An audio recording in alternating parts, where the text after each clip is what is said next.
morning, everybody, and welcome to Carving Up Live right here on YouTube, as well as on Facebook, Twitch, X, and on Instagram. I am Bryson Carver.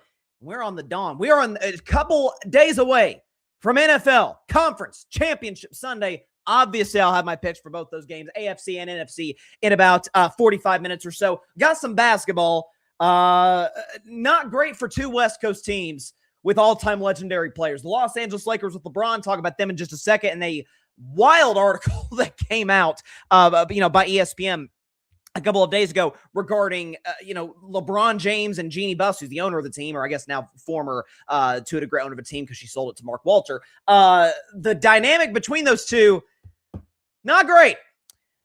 As is the Golden State Warriors without Jimmy Butler. And who could have seen this coming? The Warriors without Jimmy are straight trash. Steph's awesome because he's Steph, and the rest of them bums are terrible. And of course, the Ravens hired Jesse Minter, which I actually kind of like the move. And I'll explain that in about 10 to 15 minutes or so. Again, I'm a Steelers fan, so I want the Ravens to bomb the head coaching hiring. But I actually think they got this one right. We'll get to all those things on today's show, as well as a little more Mike McCarthy commentary, given some more reports that have come out about the Steelers' interest in him, especially as it reverts to Aaron Rodgers potentially coming back.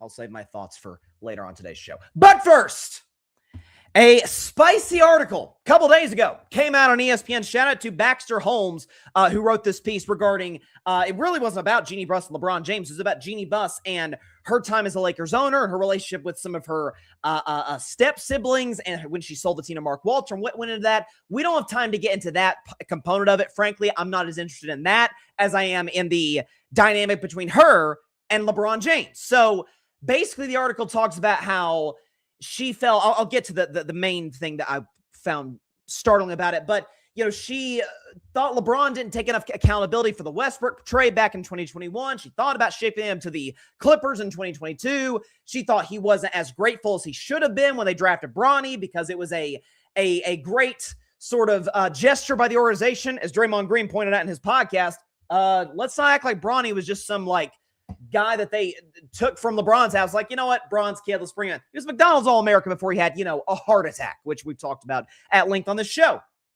The thing that stuck out the most to me, though, and again, major credit to Baxter Holmes for putting this piece together.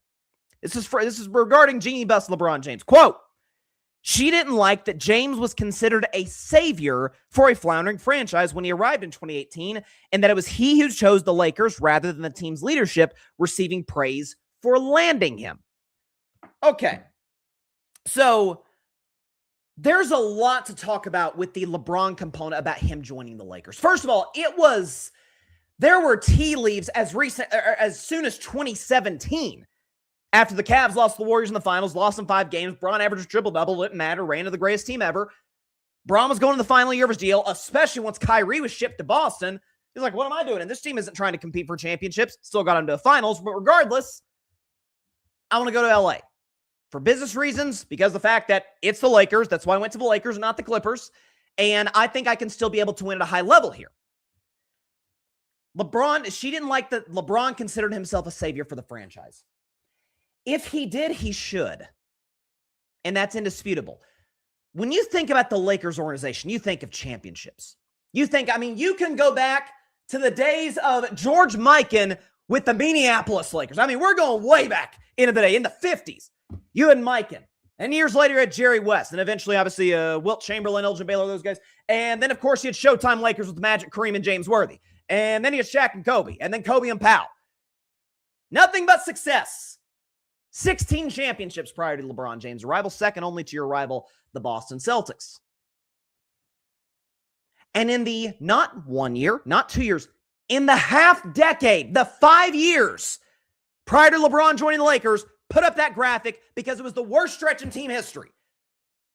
2013-14, they won 27 games. We'll just go by 1 year. So 2014, 27 wins. 2015, 21 wins. 2016, Kobe's last year. We all remember the 60-point game. They won 17 games, folks, out of 82. Next year, 26. Next year, 35. Worst stretch in team history. What do those 5 seasons have in common? Because Kobe Bryant was with them for 3 of the years, dealing with injuries for the first 2. Gone for the last couple. He'd retired.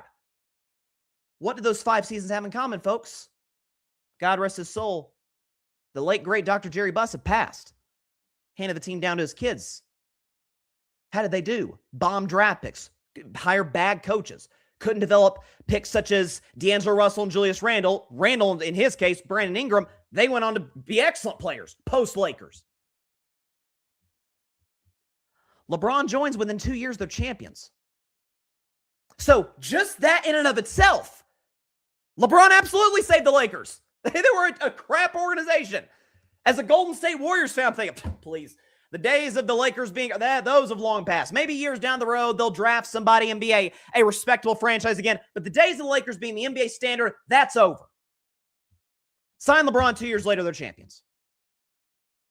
Well, how did they become champions? Of course, by adding LeBron James, but by adding Anthony Davis. Well, folks, as we all know, LeBron James, Anthony Davis, Clutch Sports, he's not being able to, he's not able to be there if LeBron isn't there because of its ties to Rich Paul. So with that being said, when the article talks about how Jeanie thought Clutch Sports was running the Lakers and not Jeanie, maybe that's true. You got a championship out of it. Not only did you get a championship out of it, you know what you got 11 months ago? Because of Anthony Davis, his relationship to Clutch Sports being LeBron's agent, LeBron wanting to come to the Lakers in the first place. You know what you got out of that? Luka Doncic. You got one of the 5 best players in basketball, imperfect player, no question. Conditioning issues, defense is optional for him, understood. But I'm not sure they have Luka than old Anthony Davis getting old and have no trade value, and LeBron James, who may retire after this season, and then you're stuck. Then you're crap again. Then you're a disastrous organization, which you were before LeBron got there. Even in Kobe Bryant's last years with the Lakers, terrible. Mostly related to Kobe's injuries, but also related to terrible, roster management by the LA Lakers front office. And so this idea, folks, Bron saw himself as the savior. Yeah, that's because he was. He came there, brought the Lakers some credibility, some notoriety again. A year after that, Anthony Davis comes because of LeBron. And once Anthony Davis is getting old, getting more injured, less reliable, guess what you parlay that into? Luka.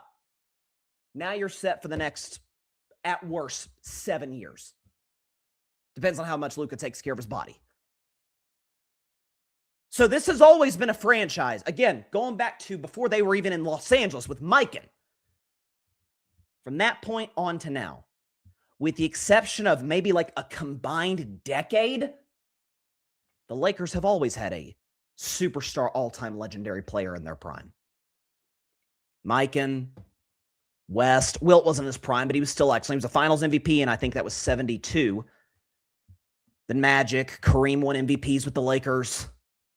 Kobe, Shaq, Pau Gasol, LeBron, Anthony Davis at his peak, now Luka Doncic. So in many ways, LeBron covered for your mismanagement, Jeanie Buss. LeBron covered for the fact that once your dad died, it was not the same franchise. Didn't even resemble the one that Jeanie Buss purchased in, I think it was the 70s. Not even close. Again, put that graphic up again. This is what the Lakers were prior to LeBron's arrival. And you tell me he wasn't the savior of the organization.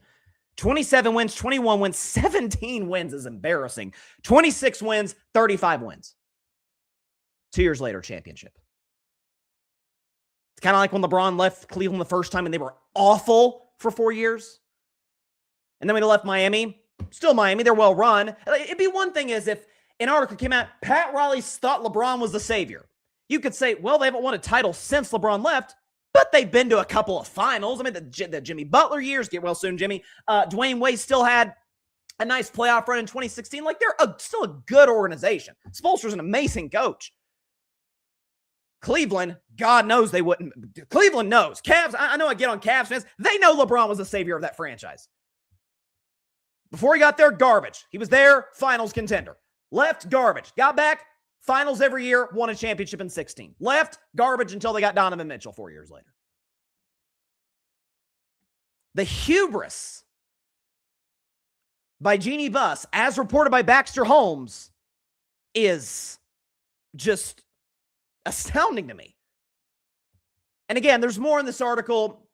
My guy Barry Grant Jr., shout out to him. Check out his reaction to it on the All Even podcast, anywhere you get your podcast, YouTube, the whole bit.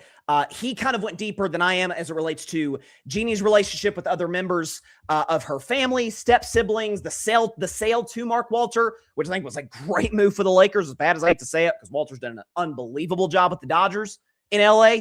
He went into that more. So if you want to react to that, feel free to check out Barry's stuff from last night's show that he did. I'm just astounded at the who does LeBron think he is? Who do you think you are? LeBron's resume set before the day he walked into Los Angeles. Yours wasn't. You do not have Luka Doncic, if not for Anthony Davis. And you don't have Anthony Davis, if not for Clutch Sports. And you don't have Clutch Sports, if not for LeBron James. Oh, sue him. He screwed up on the Westbrook move. You know who else he wanted? Ty Lue. And he didn't pull that trigger. That's why I always get a kick out of that, too. Everyone, LeBron messed up in the Westbrook trade. For the record, you can check the tape back in July. You have to really go back in the archives. But July 2021, on this show, the day after that trade, I said this is an awful move by the Lakers. He doesn't fit at all. You just gave up valuable assets that could be parlayed into somebody that can actually help you win. Westbrook would not do that. Called it day one. And by all accounts, LeBron was the guy who initiated that. Big mistake on his part. But he also wanted Ty Lue to be his head coach. You know who they got? Frank Vogel. And then Darvin Ham. And then JJ Redick, who I like, but, he's don't know how well it's working when you're ripping the entire roster. Yeah, guys are just focused on this summer, man. The guys they're on option deals. They're focused on free agency. Not great. Never heard Steve Kerr say that, but regardless. The Lakers have been a pretty darn dysfunctional organization for a decade plus now, starting with the passing of Jeanie Buss and the torn Achilles from Kobe Bryant ending his prime. The fact they've got a title in this stretch, it's because LeBron got Anthony Davis to LA, and eventually, if you have future success with Luka, Anthony Davis, you parlayed Anthony Davis into getting Luka Doncic. Anthony Davis wouldn't have been in Los Angeles if it weren't for LeBron James. Now, none of that happens if Nico Harrison was a competent GM, but regardless, that's the story.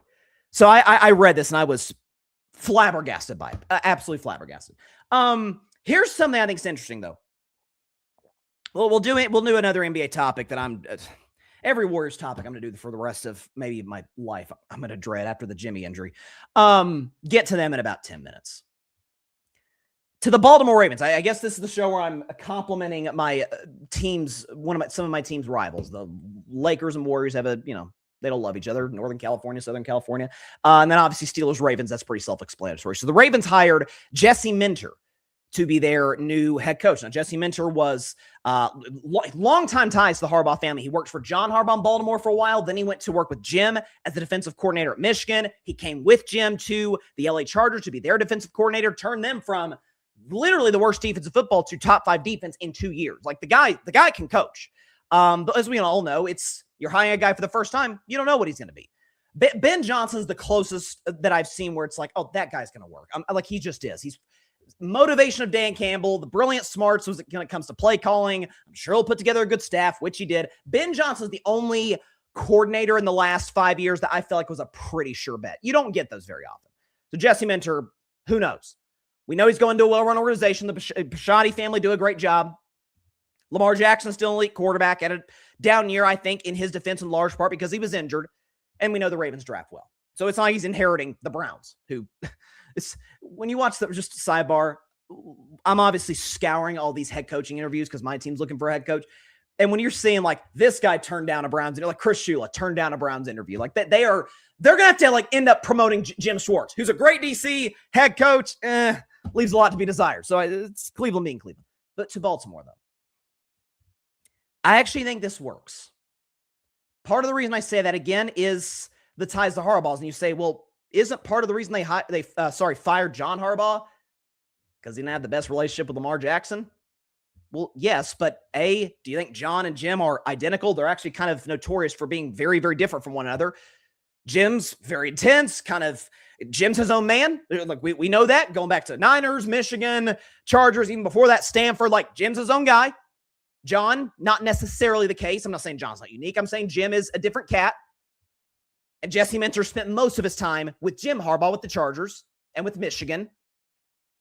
So a defensive guy, we know the Ravens have a defensive culture, and you say, Bryson, wait a second. Haven't you been the guy that's been on the hire young offensive coaches? Yes. That does not, and I've said this, that does not mean that defensive coaches can't work in this league and can't have a lot of success. Look at DeMeco Ryans. DeMeco Ryans needs to find him a legit offensive coordinator. The second he does, Texas, well, we'll see what happens with Stroud. I don't apologize on this show the way Dan Orlovsky did on his. Regardless, if the Texans could get a legit OC, they're a Super Bowl contender if they weren't already this year. The Hoff offense held it back. DeMeco Ryans is a great coach. Mike McDonald in Seattle, unbelievable coach. Now, are those type of defensive guys, to me, the only drawback of hiring a smart defensive guy is that the young whiz OC leaves? Yeah, that's always going to be a risk. That's why the Patriots are just in the catbird seat, because Mike Vrabel's the defensive guy. Josh McDaniels is his OC. Well, McDaniels was a terrible head coach twice. No one's hiring him. He's not leaving New England. So they're set. And the part about this that gives Baltimore an advantage in division over Pittsburgh right now, and I think Bill Cowher was talking about this on the Pat McAfee show today, is that you obviously want to be prudent, you want to be smart, you want to be very diligent in who you hire to be your next head coach, especially given that the Steelers have had 3 in 57 years. Like, they want to keep a guy long-term. Great. You want to make sure you got your guy. Fantastic. But the longer you wait, the more that these excellent assistants keep getting poached by a Kevin Stefanski, by a Jesse Minter, by Robert Saleh, by all of these guys, John Harbaugh with the Giants. And so the Ravens, and again, they fired Harbaugh a week before Tomlin resigned, so they had a week head start, to be fair. But they've got their guy. They feel confident in him. He was pursued by multiple teams to be their new head coach. We knew he was going to get a job. I think he'll fix the defense. As long as he hires a smart offensive coach, he'll work with Lamar Jackson. I hate to say it, I think the Ravens will be fine. I think the Ravens will be back into probably not Super Bowl contention because we can't trust them in the playoffs, but if they're not in the postseason in 2026, I would be shocked, because the Browns are the Browns. The Steelers should go into a rebuild. We'll get to that in about 15 minutes. And then as for the Bengals, we don't even know if Burrow's going to be on the team next year. Like, that's a question right now. And even if he is, he was great last year, or I guess technically now a couple of years ago, 2024 career season, and the Bengals won 9 games because their defense was a train wreck. So again, the Bengals are the Cowboys with worse uniforms. Like, that's what it is. But I think this is a good hire for Baltimore. All right, we're going to take a break. When we come back, who couldn't have seen this coming? Jimmy Butler goes down. The Warriors look pretty mediocre at best. That, along with, by the way, a report that came out from a legit journalist who we'll get to in just a moment, in just 1 minute on the show. That, as well as the Mike McCarthy rumors, are starting to scare me a little bit as a Steelers fan. And of course, the end of the show, Conference Championship weekend. We got the AFC Championship game between the Patriots and the Broncos. We got the NFC Championship game between the Rams and the Seahawks. Predictions for both of those games. They're both, spoiler, if I were a Betman games, of course. We're going to go these two, and then Super Bowl 60 in Santa Clara. All three are going to be if I were a Betman games. Come back with all that in just 1 minute on Carving Up Live. Don't go anywhere.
Back to Carving Up Live. Appreciate everybody for stopping by on a Friday. So, man, this has been a terrible week to be a Golden State Warriors fan. It has really just sucked. If you want to check out my video that my segment that I did on Wednesday's show. The full video is on the YouTube channel now as of about an hour and a half ago. So feel free to check that out to see me just fall into a depressive state. So, of course, the Golden State Warriors went on the road to Dallas. They're on a road trip. They're going to Minnesota, actually, for the next 2 games, which I'm not exactly sure if the game tomorrow is even going to happen. Well, it's going to happen, but if it's going to get postponed because of the ice storms that's going around the country right now. So everybody out there, stay safe, stay warm. It's going to be pretty wild out there. So do what you can to, again, keep yourself safe and warm out there. But they played the Mavs last night, the Warriors did, and they lost 113-105. And listen, I don't have a ton from this game to react to. I do have one graphic to show that Steph Curry I know this is going to shock everybody. He was awesome because he's Steph Curry. The rest of the Warriors starters were terrible. We can show you that graphic. Steph was awesome. 38 points, shot 52% basically from the field, 53% from 3. The Warriors starters had 30 points. 4 guys had 8 less points than Steph, shot 13% worse from the field and 27% worse from 3. That's the reality the Warriors are in right now. And to make matters worse, Jonathan Kuminga twists his ankle in that game. I don't think that's going to do a ton to damage his trade value because he hasn't played in a month prior to this. So I think since December 18th, which, can I say this real quick? For those that have been acting like, oh, Kerr's just screwing Kuminga over, prior to the Jimmy injury, the second Kerr sacked Kuminga, the Warriors won 12 of their next 16 games. Like this idea that he was just sabotaging Kuminga because of a beef there. Listen, honest to God, I get why Kuminga doesn't hold Kerr in high esteem. He wants to play. I get it. He's a competitive guy, but he doesn't fit the Warriors. And it's a crappy situation on both sides of Kuminga. It will not be a Warrior in 2 weeks. Regardless, do not believe the reports are saying, they could. This is not a tenable situation for the locker room, for Kuminga. They're going to trade him before the February 5th deadline. So I would not worry about that. Here's what I would just see here say here as a Warriors fan that I found to be completely absurd is that a report came out. I want to make sure I get the guy's name right because I don't want to be inaccurate on the show, of course. A report came out from the Steinline, which is a reputable basketball website. That I can't find the guy's name, unfortunately. That the Warriors are going to pursue this offseason. LeBron James, which if the article had stopped right there, if the report stopped right there, yeah, sure. I got no problem with that. LeBron's going to be a free agent. He's almost certainly, especially with this new Jeanie Buss piece we talked about, which we talked about at the top of the show. I think it's on the board. LeBron's not a Laker in 2 weeks. It's unlikely, but I think it's on the board. He will not be a Laker this offseason. Either he retires or he goes elsewhere. We know LeBron and Steph want to play with each other for a while. It makes sense. Gives the Warriors a puncher's chance. Not a good one, but better than they have now. But it goes on to say the Warriors are pursuing LeBron James and Giannis Antetokounmpo. Now, ESPN reported today, especially after the Bucks have just been a joke this year, despite Giannis having one of the best years of his career. They're not even in the play-in mix in the Eastern Conference. They're not even in the play-in. That Giannis and the Bucks are talking about his future there. And it still could be in play that he gets moved in 13 days before the February 5th deadline. And as much as I would love to see Giannis as a Warrior, this will be the first time in Steph Curry's prime. I still think Steph's in his prime. He's averaging 27 a game.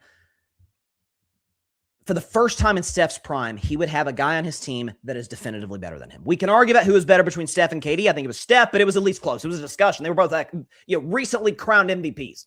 Giannis loves Steph. Giannis is better than Steph. I think he's better than everybody with the exception of Jokic, to be frank. But I'll say now what I've said in the past when discussing this player going to this team. Who do the Warriors have to give up for him that other teams would not have? Do the Warriors have better assets than the Spurs? I don't think the Spurs are going to go after Giannis. I think they're going to go with their young core. Totally get it. Do they have the assets that the Houston Rockets have? Şengün. I don't think they're moving Amen Thompson, but they could if they wanted to. Draft picks. A lot of lottery guys. Reed Shepard. They've got guys they can move for Giannis. The Warriors have Jonathan Kuminga, if the Bucks want to take Jimmy, I guess. If they want to take Draymond at this particular point in time, I hate to say it because I've been a guy who's defended Draymond for over the years. The juice is no longer worth the squeeze in 2026. If they want to take him, I will love you forever, Draymond, but I will support it. Kuminga, Draymond, and a few picks, I guess. I mean, it in theory, but the Bucks are going to try and position themselves, as they should, to rebuild this thing by moving Giannis. So unlike Nico Harrison, they're going to try to set themselves up for the future because they all are a small market. They're in a situation OKC was in back in 2019 when they traded for Shea. They didn't know Shea was going to be this good, but we're a small market. Free agents don't come to Milwaukee. They don't come to Oklahoma City. We're going to build with draft picks. Milwaukee, I think, will have that same mindset. The Warriors, even if the Golden State Warriors attach picks, they're not great picks. I think won't be lottery picks. If they are, they'll be 13th, 14th pick lottery picks. Pursuing LeBron, I'm absolutely in favor of that, especially if he's a free agent. You don't have to give up anything for him. Sure. Yeah, LeBron stepped together. It's one last hurrah. Absolutely. But as for Giannis, I would be ecstatic if we made a move for him. We can't. I'm sorry. If Jonathan Kuminga is the center of a deal, is the key piece of the deal to acquire, I don't know, the second best player in the sport, I'm sorry. That's just not going to work. It's not like your draft picks are great either. So this recent stretch for the Warriors has just been kind of hell. I mean, you saw in Steph's expressions that Amazon was kind of zooming in on him on the bench in the closing moments of the game, and he looked just as pissed as you'll see Steph look. Like it was like a very kind of like long stare into the distance. Steph went into the season. This is why I predicted the Warriors to win the title before the year. And I said, if Steph, Jimmy, and Draymond were healthy, don't believe me, check the tape. That if this is the first time since KD was a Warrior that Steph went into a season knowing his team can win the championship. Because he did not know that before 2021-22. That's well documented. I thought they could. The Warriors did not, ironically. Steph carried them to that. And so now with Jimmy gone, now that's off the table. Now, especially, you won 12 of 16. You're playing well. Jimmy's playing well. The team's and then Jimmy blows his ACL, and that's it. I mean, there were some reports today suggesting, hey, they might move Kuminga bring Andrew Wiggins back. I mean, the team gets better. Kuminga for Wiggins. Wiggins is a better player than Kuminga. Yeah, of course. And fits the Warriors better. Yeah, sure, I'd welcome Wiggins back. They have a 0% chance to win, though. It's really unfortunate. And so, again, as I said on Wednesday's show, and Tim Kawakami was talking about this on social media. Tim Kawakami, who is a member of the Bay Area sports media, he was saying that the idea of trading Steph willingly is truly asinine, and it is, of course. If Steph asks out, to me, that's a different conversation. Like, you do not trade Steph because you're like, you know what, we can get better long-term. Dang it, it's Steph Curry. He's the greatest player in the history of franchise, even at 37 going on 38, still in his prime, still averaging 27 a game, gave you 38 points last night with no Jimmy Butler and no help from his other starters. But if Steph says, I want a chance to win while I'm so great, frankly, Steph wouldn't publicly admit this. I kind of want to pass Magic in the all-time point guard discussion, or at least make it more of a discussion than folks may not think that, or may think that it is. I want to win, and the Warriors should acquiesce to his wishes. Try and get whatever they can, obviously, but they should do that. If not, then Steph should finish his career the way Dirk Nowitzki and Kobe Bryant finished his career with the team that drafted him. Technically, the Lakers didn't draft Kobe, but they acquired his draft rights. But that's how it should be. Or Tim Duncan. If not, I understand Steph's perspective. I appreciate these reporters aren't getting this from nothing. Like, they're not just making stuff out of thin air. They're hearing what sources in that front office have told them.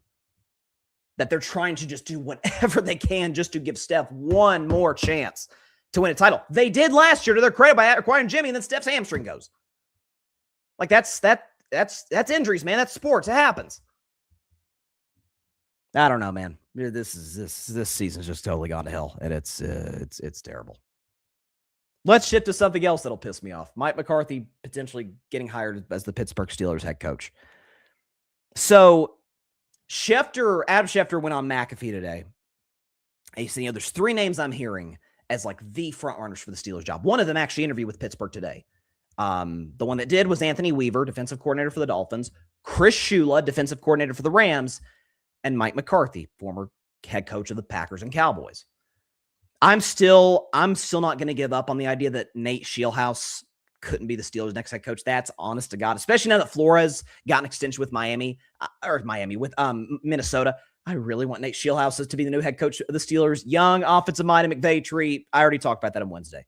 But if it does come down to those three, Shula would be my first choice because McVay guy, he's a defensive coach, but he is a young defensive coach that's working for Mike McDonald and Mike Vrabel and D'Amico Ryans.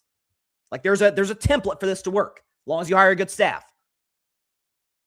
The second choice for me would be Anthony Weaver, who the Dolphins defenses haven't been great, but A, the personnel hasn't been great, and B, to his credit, and this matters as a head coach. See, Dan Campbell, no one was talking about Dan Campbell when he was assistant with the Saints. They talked about Dan Campbell after that first press conference in Detroit, where he talked about biting kneecaps. Anthony Weaver has a presence about him. If you watch his press conferences in Miami, it's like, okay, that guy looks like a head coach. He speaks like a head coach. Like that guy can lead a group of men. I would have no problem if the Steelers make a move to hire him. Reports are circulating now that two things drive the idea about bringing Mike McCarthy to Pittsburgh. Number one, he's from Pittsburgh. I mean, he's got the Pittsburgh accent. He's when he talks about being able to be good on third down, D-A-H-N, third down, first down, like downtown. He's a Yinzer. He's from Pittsburgh. That's number one. And number two, and even more horrifying, is the idea that hiring Mike McCarthy, this makes me want to throw up in my mouth, would potentially entice Aaron Rodgers to come back to Pittsburgh. Because Aaron Rodgers, he joined the Steelers, A, because they're better run than the Jets, and B, because he wanted to play for Mike Tomlin. Well, that's option B is off the table now, of course. But despite some of the issues he and McCarthy had in Green Bay, which were documented extensively, reports in recent years, I mean, I remember there was a game, the Packers played the Cowboys in 2022, I think it was, when McCarthy was with the Cowboys and Aaron was still with the Packers. And reportedly before that game was the first time they faced each other since they've been together in Green Bay. They talked in like a back room at Lambeau for like an hour. Like they were like really just like kind of catching up, talking about life, football. Like they seemed to have improved their relationship.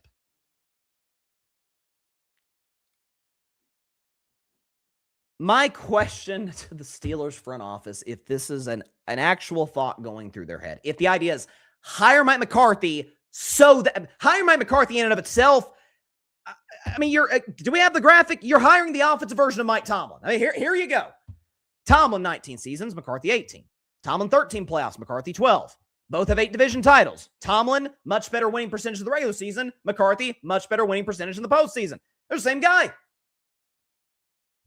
As bad as that would be on its head, the idea of bringing him in so that you can keep Aaron Rodgers, 42 going on 43 years old, Aaron Rodgers who has not been good in 5 years, Aaron Rodgers who has not won a playoff game in 6. My question to the Steelers front office, to the Rooney family, to Omar Khan, to everybody would be simple. What is your goal for 2026? What is your goal? Is it to put the Steelers in the best position to win a Super Bowl? Because that wouldn't do it. You're telling me in a conference, Mahomes is going to come back healthy. They got Eric Bieniemy back. We'll see what the Chiefs do. The Patriots aren't going anywhere. Neither are the Broncos, it feels like. Chargers hired, it looks like, unless he takes the Buffalo job, Mike McDaniel to be their OC. Buffalo, even for all their faults, they still have regular season Josh Allen. The Ravens still have regular season Lamar Jackson in your own division. You really think Mike McCarthy and 43-year-old Aaron Rodgers are going to win you a Super Bowl or even give you a prayer's chance at doing so? Because the smart thing to do, given you have one of the oldest rosters in the league, given the fact you have literally the most expensive defense in the league, tear it down, move TJ Watt to a contender. TJ Watt has never won a playoff game. I want to see TJ Watt playing big games. He's never really done that in Pittsburgh at all. Wish him nothing but the best. Get a ton of assets for him. Move Jalen Ramsey. Wasn't a fan of that trade from the beginning. Move DK Metcalf. Almost cost us the season against Detroit. Get assets from that. Hire, again, preferably a young offensive coach, Nate Shieldhouse. But if you want to make a move on one of two young defensive coaches in Chris Shula or Anthony Weaver, got no problem with that either. Or Brian Flores, but it looks like he's probably going to stay in Minnesota. And build this thing from the ground up. Because if the goal is to win Super Bowl number 7 in Pittsburgh, this sure as hell ain't going to do it. I mean, it's just not. Like, what do you hope to gain from 2026 that would give you a chance to compete beyond that? Because Aaron Rodgers, Mike McCarthy, well, they won a Super Bowl together. Yeah, 16 years ago. Like, that was in elementary school the last time they won a championship. Like, what are we talking about? So this idea that this is even something on the board for this team is it's lunacy. And I pray to God it doesn't happen, man, because I thought, honest to God, okay, just bear through it. 1 year of Aaron Rodgers and bad leadership and throwing guys under the bus, and in that playoff game against Houston, making it clear to all of America it was not his fault. It was DK Metcalf's fault and the offensive line's fault and everybody except for Aaron Rodgers' fault. Just deal with that for a year. He's going to retire, and then you're done. I can't stomach another year of Aaron Rodgers, and I darn sure can't stomach another year of Aaron Rodgers with the offensive version of Mike Tomlin in Mike McCarthy. So these reports are making me nervous, I'm not going to lie. Again, I've said it for a week or so. My first choice, yes, he's inexperienced. I get it. It's a big swing. But it would be a swing at a pitch that could take you to the promised land, based on recent NFL history. Nate Shieldhouse, 34 years old, so he's a young guy. He's an offensive coach, passing game coordinator for the Rams from the McVay tree, which is pretty darn solid. That would be my first choice. My second choice, this feels like it's probably not going to happen. Brian Flores, he signed a contract extension to stay with the Vikings. Still could take a head coaching job. It feels like he's going to stay in Minnesota. And then a tie between Anthony Weaver and Chris Shula. Any of those three options take place, if we hire Shieldhouse, I'm ecstatic. If we hire any of the other three defensive guys, Weaver, Flores or Shula, great with that too. Young defensive coaches, those have worked as well in the NFL. If you hire Mike McCarthy, it's like, oh, you've learned nothing. You guys have learned absolutely nothing. You're the same organization that kept Mike Tomlin around despite him. Do we have that graphic having the longest playoff or losing streak in history? Yeah, there you go. It's tied with Marvin Lewis. 7 straight playoff losses, and you probably weren't going to fire him after the 7th. He had to resign. That scares me a little bit. I'm not going to lie. All right. Here's what doesn't scare me. Here's what excites me after all that is we got conference championship weekend coming up in the National Football League. So let's go and get the background music going. We are going to have a Super Bowl matchup by Sunday night. Here we go.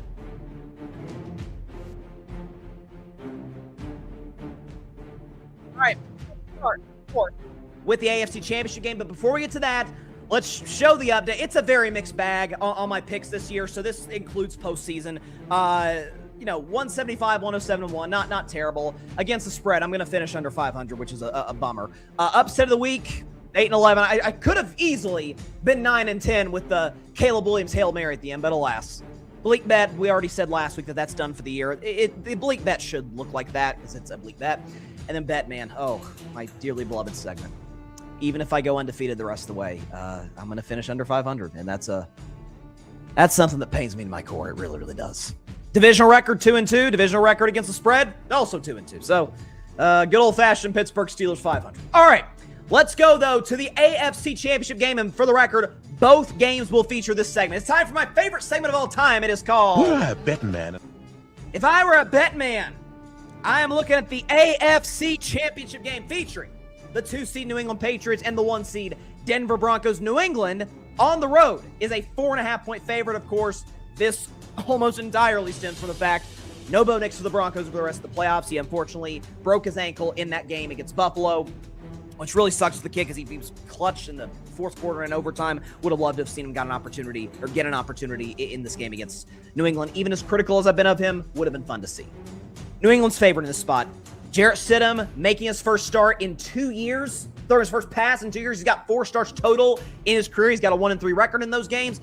To be fair, a couple of years ago against the best defense of the league, which it was in 2022, the 49ers, he and the Raiders, not the Rams or something, hung 34. So, like, there's something there. With Sean Payton, Cortland Sutton, they should be getting J.K. Dobbins back from injury to boost the run game. They've got an unbelievable offensive line. Like, it's not like he's working with nothing. Marvin Mims. We know this Denver defense gets the quarterback. Nick Benito, Zach Allen, Jonathan Cooper. They've got some dogs up front. Pat Surtain in the secondary. This Broncos defense, though, folks, has been, as of late, kind of a little similar to the Rams, better in name than in production. If you think about the last month or so for this team, late November, they gave up 26 to the Marcus Mariota-led Washington Commanders. They gave up 26 to the Green Bay Packers' depleted offense. Gave up 34, albeit to the hottest quarterback in the game to finish the regular season, Trevor Lawrence, but you still gave up 34 at home. And then he gave up 30 last week to Buffalo, never forced a punt. All of Buffalo's drives either ended a score or a turnover.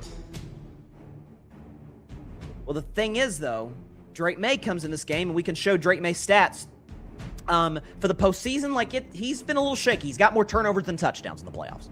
4 total touchdowns, 5 turnovers.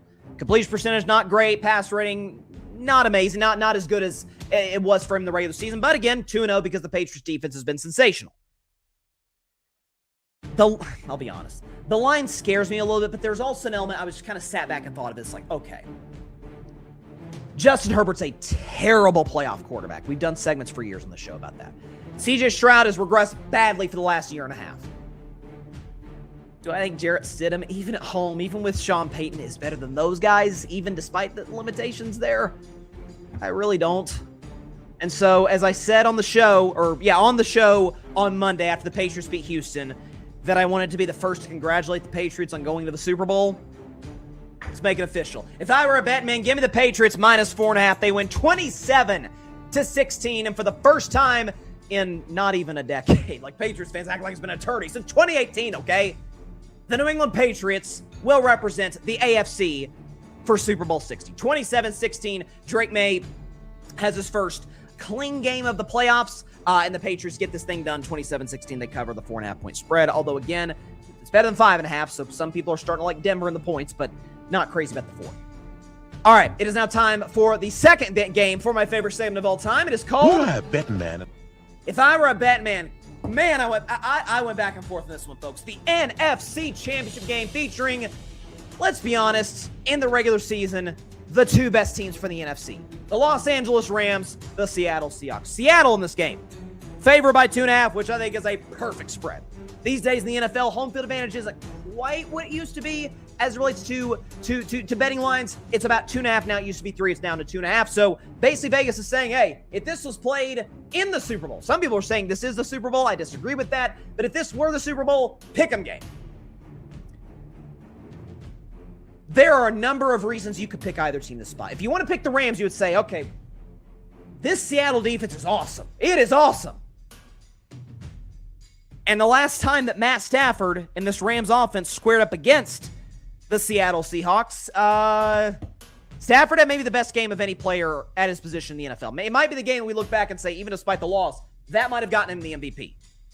29-49, 457 yards, 3 touchdowns, including the go-ahead pass in overtime, passer rating of 110 and a QBR 0-100 of 89. Stafford against that defense that we saw last week against the Niners was unbelievable. Puka Nacua had the best game of his career, over 200 yards receiving in that game.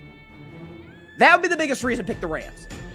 Biggest reason to pick the Seahawks would be, yeah, have you seen the Rams defense this season? It's over the last month and a half, we talked about Denver's defense kind of falling off for the Rams, even more so. Go back to November 30th against Carolina. They gave up 31. They only gave up 17 against the Cardinals, 34 given up to Detroit, 38 given up to the Seahawks on that Thursday night game that basically decided the division, 27 given up against Atlanta, 20 given up against the Cardinals, 31 again to Carolina, and then only 17 against Chicago. But A, bone-chilling cold. B, Caleb almost beats you at the throw of the year. 4th down and 4, Caleb runs backwards, throws a strike to Cole Kmet. Could have lost the game right there. So his defense has been shaky.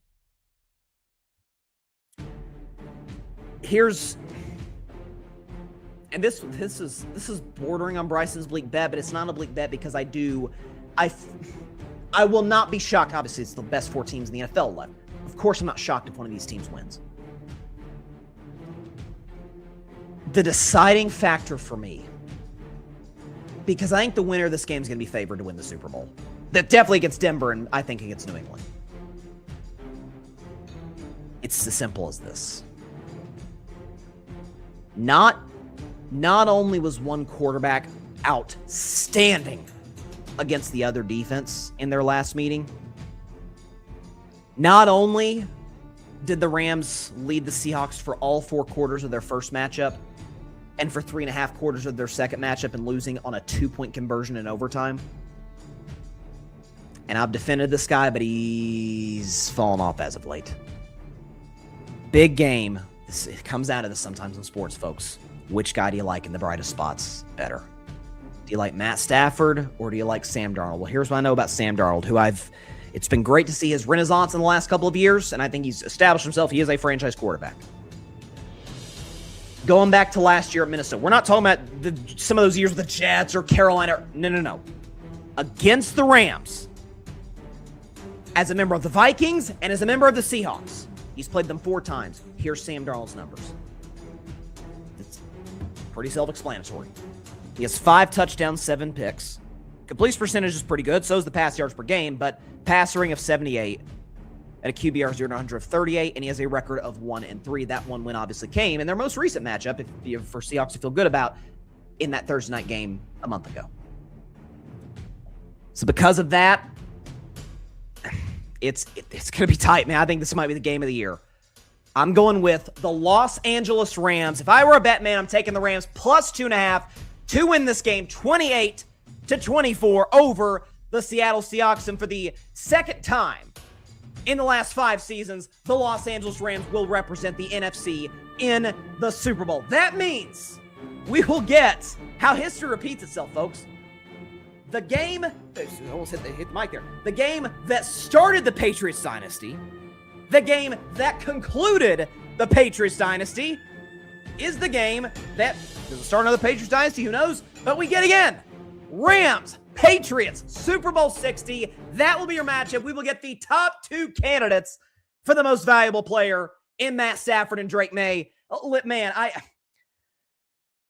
I mean this. I was that close to ticking Seattle because how dominant they've been in the defense. I've raved about this team all season long, this defense all season long. I've said as recently as Monday's show, there's some Legion of Boom quality here where it's just, God, they just fly to the football.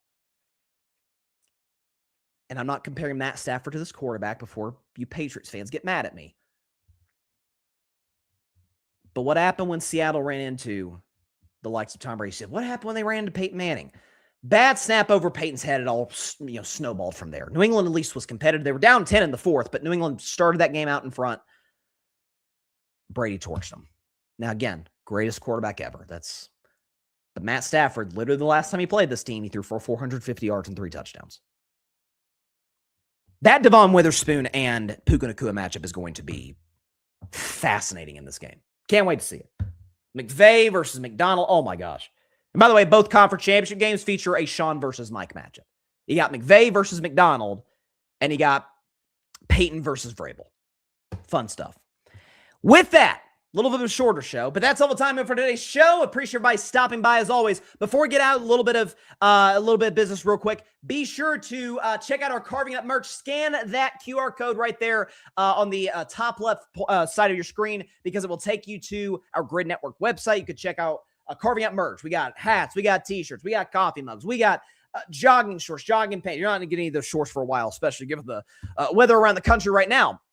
But we got amazing merch. Check that stuff out. We got bags, the whole bit. Check out our other Grid Network merch as well. We got All Even Podcast, Boston Sports Summit, Saturday Morning Tailgate. More on that in just a second. We've got Boys in the Zone, Cowboys, Cam Fan, Mike and Josh. All of our shows here on the Grid Network. And if you just want Grid merch, like just the Grid Network merch. You can get that too.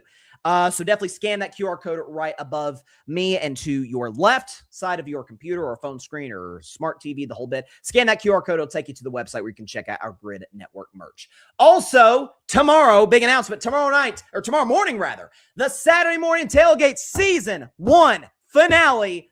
Myself, Tim Barnard, Arthur Hurst will be there tomorrow morning, 10 a.m. Eastern, 7 a.m. Pacific time to break down the national championship game, to talk about a really, really, really confusing way that the college football playoff is going to be, how the format is going to work in 2026. I'll just say on the record, I absolutely hate it. I'm going to assume my two co-hosts are going to hate it as much as I do. We'll talk about that tomorrow. We're also going to do our final top 25s of the season. We haven't done top 25 since the last week of the regular season because the playoff, well, season's over. Indiana's the national champion. We will give you our final top 25 rankings. And at the end of the show, obviously we got no games to predict, but we'll give you our way too early bold predictions for the 2026 college football season. You're going to want to stay tuned for that tomorrow, 10 a.m. Eastern, 7 a.m. Pacific time, the Saturday Morning Tailgate, right here on the Grid Network YouTube channel and on X. Very, very excited about it tomorrow. It's been a fun first season. Can't wait to run it back again in 2026 in the fall. With that said, hope everybody has a great week. Please continue to stay safe and stay warm out there. God bless y'all. Peace out.